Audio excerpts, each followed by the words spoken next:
Hebreus 11, 7. Nós vamos falar a respeito de viver o propósito. E ninguém na Bíblia tem lições tão extraordinárias para nós. Aliás, outras pessoas têm, mas eu vejo com um especial carinho a vida de Noé. Como ele pôde viver o seu propósito diante de tantas dificuldades e diante de tantas adversidades. E esse versículo fala exatamente disso, de um homem que viveu o seu propósito e que por isso está relacionado na galeria dos heróis da fé, em Hebreus capítulo 11. E diz assim: pela fé, Noé, divinamente avisado das coisas que ainda não se viam, temeu, e para a salvação da sua família preparou a arca, pela qual condenou o mundo e foi feito herdeiro da justiça, que é segundo a fé. Na vida de Noé nós temos exemplos, nós temos lições maravilhosas de como é viver o seu propósito. E uma das primeiras coisas que nos chama a atenção na vida de Noé está em Gênesis capítulo 6, versículo 9. Vamos lá em Gênesis capítulo 6, versículo 9. E aí vamos começar a destrinchar na vida de Noé algumas lições importantes. Diz assim: essas são as gerações de Noé. Noé era homem justo e perfeito em suas gerações. Noé andava com Deus. A primeira característica de um homem que cumpre o seu propósito, ou de alguém que deseja cumprir o seu propósito, é andar com Deus em todas as suas gerações. Noé andou com Deus em todas as suas gerações, e a Bíblia destaca exatamente as qualidades que Noé representava diante das pessoas. Ele era justo e perfeito. E outras traduções dizem, ele era justo e honesto. E nós vivemos em tempos, queridos, que parece que as pessoas estão perdendo o sentido de ser justo e de ser honesto. E nós temos que entender que, para andarmos com Deus, nós temos que viver retidão em nossas ações. Tem que haver honestidade no nosso coração. E quem anda com Deus se expressa em retidão e honestidade. Nós vivemos tempos onde as pessoas aproveitam oportunidades para tirar alguma vantagem. Infelizmente, nós temos que levantar um clamor pela nossa nação e até mesmo pela igreja. Como nosso apóstolo disse aqui, quantas pessoas se aproveitaram da pandemia, do coronavírus, para tirar um dinheirinho extra, para fazer um dinheirinho extra. Tinha pessoas que eram verdadeiramente milionárias. Teve casos de pessoas milionárias que pediram o auxílio de R$600, só para não perder a oportunidade de tirar alguma vantagem da calamidade. E é isso que não havia no coração de Noé. Noé, no meio de todas as suas gerações, no meio de todas as pessoas, no meio de toda a espécie de gente, ele se mantinha íntegro e ele se mantinha honesto. Um homem que vive o seu propósito, ele não muda de acordo com as circunstâncias. Ele não negocia os seus princípios. Um homem que anda com Deus não negocia os seus princípios, não negocia a sua honestidade, não negocia a sua integridade.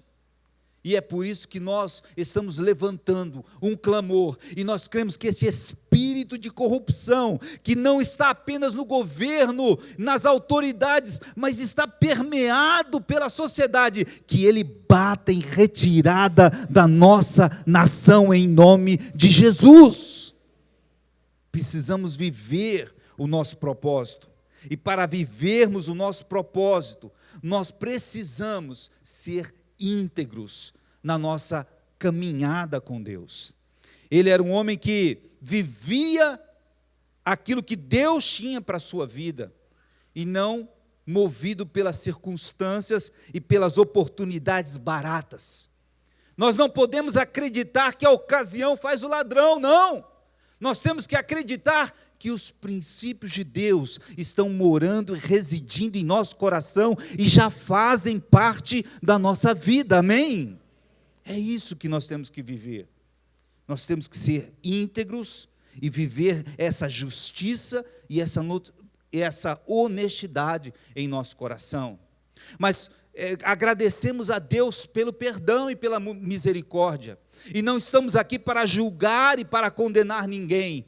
O importante é sabermos recomeçar e recomeçar direito e sem atalhos, mas Deus sempre tem a oportunidade, nos dá a oportunidade de recomeçarmos. Então que ninguém se sinta aqui acusado ou condenado, porque não é a nossa intenção é dizer o que é certo e dizer que há tempo para todos se ajustarem diante de Deus, amém? Versículo 22 desse mesmo texto, é interessante, que diz assim: assim fez Noé, conforme tudo o que Deus lhe mandou, assim o fez. Noé foi um homem que fez o que foi chamado para fazer. E aqui é interessante porque o que é que nós estamos fazendo? Você está fazendo aquilo que você foi chamado para fazer? Você está cumprindo o seu propósito nessa terra? Você se sente integrado no plano de Deus para a sua vida? Será que você já encontrou o seu verdadeiro motivo de viver? Martin Luther King, ele tem uma frase célebre, famosa, que ele diz assim: se você não descobriu ainda uma causa pela qual deva morrer, você ainda não descobriu o motivo pelo qual você deve viver. Qual é o motivo? O que é que nos motiva? Qual é o teu propósito de vida? Qual é aquela situação, ou aquele objetivo, ou aquele alvo pelo qual você seria capaz de sacrificar-se, de dar a sua vida por isso? Será que você já encontrou e você se sente motivado, você se sente determinado a viver debaixo desse propósito, a viver para alcançar esse propósito? Será que você já encontrou na sua vida o seu sentido de vida? Noé fez o que foi chamado para fazer. E ele fez tudo o que foi chamado para fazer. Talvez você tenha dúvida, ou alguém tenha dúvida a respeito do seu propósito. Eu quero te dar 3 dicas para entender o seu propósito. 3 dicas para você entender o seu propósito. Primeiro, qual é a sua maior admiração? Às vezes você não sabe para o que você está vivendo. Às vezes você não tem a direção. Mas o que é que traz, que chama a sua atenção? O que é que busca em você, dentro de você, a sua admiração? Qual é a pessoa, qual é a situação, qual é a causa que te fascina, que te motiva? Qual é a causa, a pessoa que te serve como exemplo? Então, essa pessoa, essa causa, ou essa função, isso pode ser que realmente move o seu coração, isso pode ser um propósito de Deus na sua vida. E você tem que entender isso, porque Deus vai falar com você. Assim como Deus falou com Noé, ele soube ouvir a voz de Deus. E você também precisa saber ouvir a voz de Deus, mas talvez Deus já esteja falando com você, e você ainda não entendeu o que Deus está falando com você. Comece a prestar atenção nos sinais. Quais são os sinais que Ele tem te dado a respeito do seu propósito?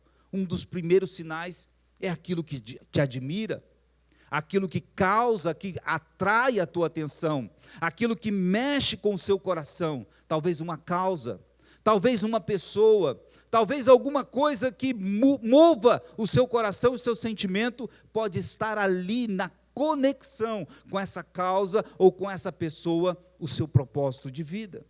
Segundo exemplo do que pode realmente ser um sinal da voz de Deus na sua vida, a sua maior dor. Entenda uma coisa, Deus tem sempre um propósito em todas as coisas. As coisas não acontecem por acaso. Se alguma coisa aconteceu na sua vida, alguma coisa trágica aconteceu na sua vida, talvez seja aí o propósito que Deus tem para você. Exemplo de muitas pessoas nós temos, de pessoas que perderam filho num acidente de trânsito e depois se tornaram grandes ativistas que mobilizaram, criaram ONGs para ensinar, para mobilizar as pessoas, para mudar o trânsito de cidades, de estados, de nações e do mundo inteiro. Pessoas que estão famosas hoje por causa do quê? Da sua maior dor, do seu maior sofrimento, da sua maior perda. Quantos e quantos nós conhecemos de histórias de pessoas que tinham uma vida mediana, uma vida comum, nada de extraordinário acontecia com eles. Por exemplo, a vida de pessoas que eram modelos e eram medianos naquilo que faziam, e de repente sofreram um acidente, perderam a perna, o braço, e aí essas pessoas mudaram de rumo, e ali aquela maior dor que causou neles, o sofrimento terrível, proporcionou a eles a viver em outras atividades, como, por exemplo, as Olimpíadas, as Paralimpíadas, e muitos atletas medalhistas paraolímpicos foram grandes profissionais ou profissionais medianos no passado, nunca conseguiram vencer naquilo que estava vivendo, e porque perderam algo, eles conseguiram conquistar grandes vitórias. Eu quero dizer para você, talvez a sua maior dor vai ser a sua maior glória. Talvez a sua maior dor vai ser aquilo que vai realmente motivar você, para você encontrar algo que Deus preparou para você. Às vezes Deus precisa trabalhar de uma forma dura, uma forma drástica, uma forma que às vezes a gente não vai entender, mas com certeza que todas as coisas contribuem para o bem daqueles que amam a Deus e são chamados pelo seu decreto. Então, a dor também pode ser um motivador, pode ser um exemplo, pode ser um sinal do seu propósito. A terceira característica é a tua maior limitação. Quantas pessoas sabem, nasceram, não foi um sofrimento, não foi um impacto, não foi uma tragédia que aconteceu com eles, mas eles nasceram já com alguma limitação. Eu não sei qual é a sua limitação, todos nós temos alguma limitação. Alguns têm limitações físicas, outros têm limitações emocionais, outros têm limitações de relacionamentos. Sempre estamos lutando para alguma limitação ser vencida, mas qual é a tua maior limitação? Nós vemos a história daquele, eu esqueci o nome agora, do Nick. Ele nasceu sem os braços e sem as pernas. Ele estava completamente limitado para ser alguém comum. Ele estava completamente limitado para ser alguém normal. Mas Deus não trabalha com o comum e Deus não trabalha com o normal. Ele é extraordinário. E é por isso que a sua limitação pode ser exatamente ali onde Deus vai fazer da sua limitação o diferencial que vai fazer você conquistar multidões e muita fama. Deus pode fazer isso, através de você encontrar o seu propósito na vida. Então, em vez de reclamar, meu Deus, por que eu sou assim? Sabe, a pergunta não é por quê. Muitas vezes erramos, porque nós fazemos a pergunta, por que Deus? A pergunta certa é, para quê? Para que Deus? Para que eu nasci assim? Para que eu sou assim? Entenda isso, querido. Você não é um descuido dos seus pais. Você não foi um acaso da natureza. Você nem mesmo é um projeto dos seus pais. Você é um projeto de Deus na terra. E Ele vai te usar da forma como você é, da forma como você nasceu. Ele tem um propósito para você, e Ele vai cumprir esse propósito, e você vai ver que a tua maior limitação vai ser onde Deus vai operar extraordinariamente na sua vida. Amém? Tem que entender o propósito. Deus não está limitado pelas limitações humanas. Pelo contrário, Deus vai usar exatamente as limitações humanas para fazer o extraordinário na sua vida. Nesse versículo 22 também, nós vemos o seguinte, que Noé fez o que ninguém gostaria de fazer. Noé foi chamado para construir uma arca de 300 côvados de comprimento e 75 de largura. 300 côvados são aproximadamente 150 metros. Cada côvado tem entre 45 e 48 centímetros, quase meio metro. Aproximadamente 150 metros. Imagine construir sozinho um navio de 150 metros. Imagine uma outra coisa, ele vai construir um navio a aproximadamente 120 quilômetros do mar. Ele não estava na beira do mar. Ele estava aproximadamente 120 quilômetros longe do mar. E vai construir um navio de 150 metros. Quem seria chamado para um absurdo desse? Quem aceitaria um desafio desse?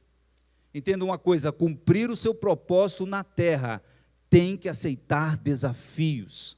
Para cumprir o seu propósito na terra, você tem que estar disposto a cumprir e a fazer o extraordinário, a cumprir e a fazer o que ninguém gostaria de fazer. Nós não somos chamados para fazer aquilo que gostamos apenas. É claro que Deus sempre vai nos abençoar e vai nos confortar, e vai sempre nos recompensar, mas nós não fazemos aquilo que gostamos, nós fazemos aquilo que tem que ser feito, amém? Aquilo que tem que ser feito. Então, cumprir o teu propósito não será fácil, cumprir o teu propósito não vai ser tranquilo. Se você quer sombra e água fresca, se você quer viver descansando no seu conforto, no seu lugar de descanso e de conforto, o seu propósito não será cumprido. O seu propósito chama-se desafio, o seu propósito chama trabalho, o seu propósito enfrenta dificuldades, o seu propósito vai enfrentar resistência, o teu propósito vai chamar a atenção de pessoas, porque ninguém vai entender o que você está fazendo, mas você vai entender, porque Deus está dentro de você, e Ele fala no seu coração, e Ele te dá a certeza pela fé, amém? Cumprir o propósito de Deus, cumprir o seu propósito nessa terra, te leva a fazer o que ninguém gostaria de fazer, mas que precisa ser feito, é o que precisa ser feito. Gênesis capítulo 7, versículo 11, diz assim, no ano 600 da vida de Noé, no ano 600, no versículo 52 do capítulo 5, diz assim, era Noé da idade de 500 anos, quando Deus começou a falar com ele. No ano 600 veio o dilúvio. Ele esperou 100 anos para que aquela palavra de Deus se cumprisse na vida dele. Ele levou 100 anos construindo aquele navio. Então entenda uma coisa, não é no seu tempo, não é na sua vontade, não adianta ficar desesperadinho, desesperadinha. Quando é que Deus vai fazer? Quando é que Deus vai fazer? Deus vai fazer na hora dele, na hora certa Ele vai fazer sobre a sua vida. Amém? O propósito de Deus tem um plano, tem um tempo. E esse propósito vai se cumprir no tempo dele. Não era no tempo de Noé, mas era no tempo de Deus. Quanto tempo vai ser necessário? Quanto tempo vai ser necessário? Quanto tempo vai demorar? As pessoas às vezes ficam desesperadas e querem desistir. Deus, eu não estou aguentando mais, eu preciso de uma resposta, eu preciso que chegue logo essa hora, eu preciso que isso acabe logo. Mas vai acabar na hora de Deus, no tempo de Deus, no momento certo, Deus vai cumprir toda a palavra que Ele tem sobre a sua vida. Você crê e recebe? Diga, eu recebo. Amém? Ele vai cumprir. Não é no nosso tempo, é no tempo de Deus. Lucas capítulo 17, versículos 26 e 27, Jesus fala de Noé. Lucas capítulo 17, versículos 26 e 27. Jesus fala de Noé, e é interessante, para ter uma ideia do sofrimento, das dificuldades que Noé enfrentou. E como aconteceu nos dias de Noé, assim será também nos dias do Filho do Homem. Comiam, bebiam, casavam, davam-se em casamento, até o dia que Noé entrou na arca e veio o dilúvio e os consumiu a todos. O que me chama a atenção nessa passagem é que Jesus mostra que havia muitas distrações naquele tempo.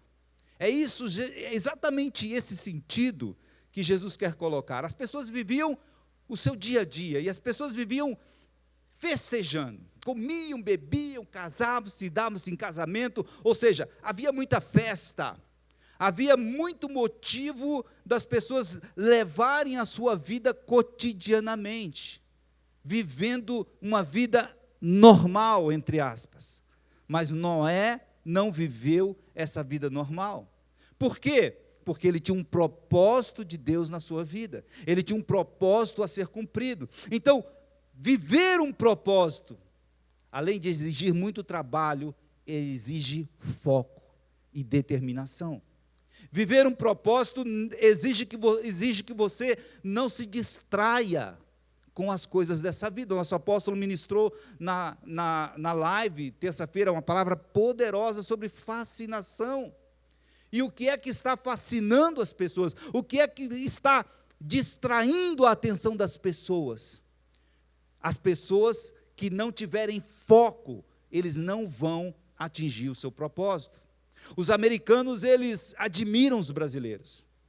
Esse tempo atrás, eu estava conversando com um americano, ele dizia, os brasileiros são admirados no mundo inteiro pela sua capacidade e a sua inteligência de contornar as situações e de criar coisas novas. Os brasileiros realmente são muito criativos. Mas ele disse, mas infelizmente, os brasileiros não têm foco. Eles desistem fácil, eles desistem rápido, eles mudam de projeto com muita facilidade. Eles, quando vem uma outra oportunidade, eles já estão pulando para outra oportunidade. Eles, quando vêm as dificuldades, eles já desistem. E essa é a vantagem que nós americanos, temos em cima dos brasileiros, porque nós temos foco e nós concentramos. Em vez da gente saber de tudo um pouco, a gente procura saber tudo de uma coisa só. E o brasileiro quer saber de tudo um pouco.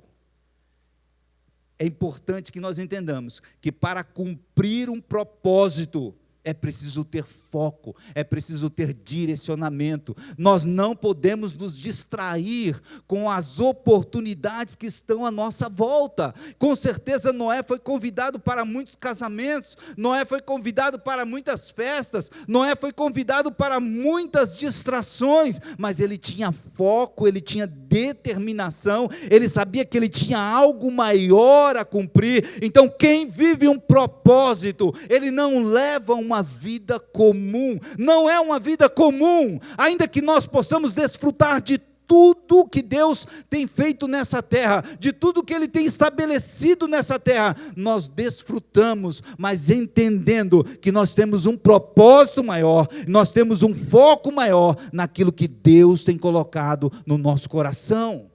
Amém? E por último,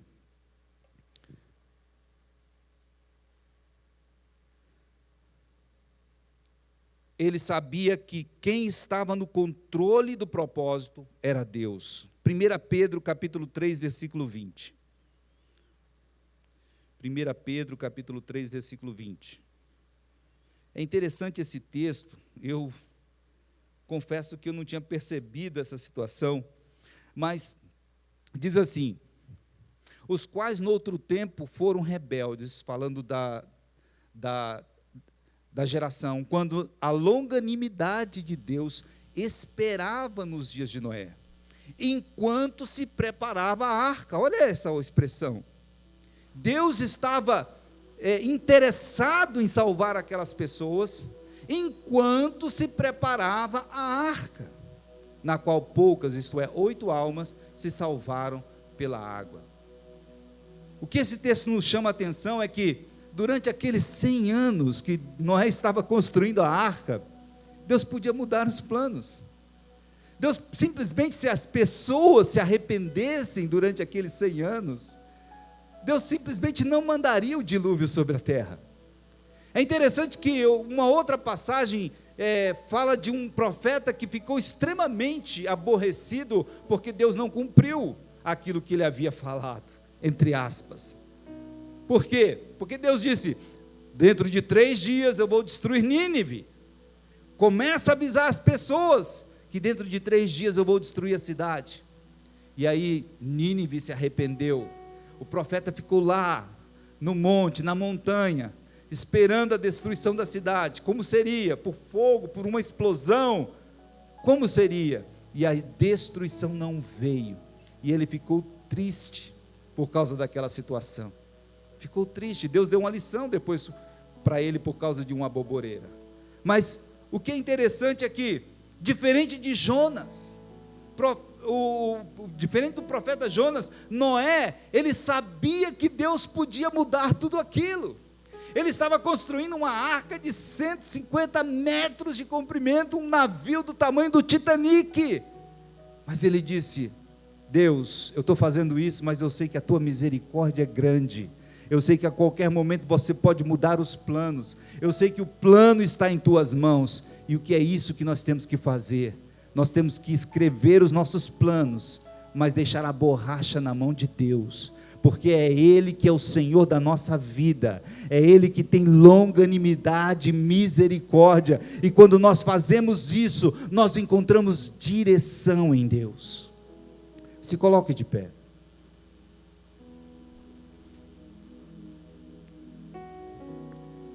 Será que você já está vivendo o seu propósito? Será que você sente no seu coração que você está alinhado ao coração de Deus e que chegou a sua hora? Talvez não tenha chegado a sua hora, não tem problema. Noé viveu 500 anos para ouvir o Deus falar com o propósito dele. Eu acho que você não vai levar tudo isso não, para ouvir o seu propósito. Mas com certeza vai chegar o dia em que o seu propósito vai se despertar em você, em que você vai ouvir a voz de Deus, você vai entender o seu chamado. Você não está aqui na terra por passar, você está aqui para cumprir o teu propósito, e Deus vai revelar isso na sua vida. Vamos adorar ao Senhor.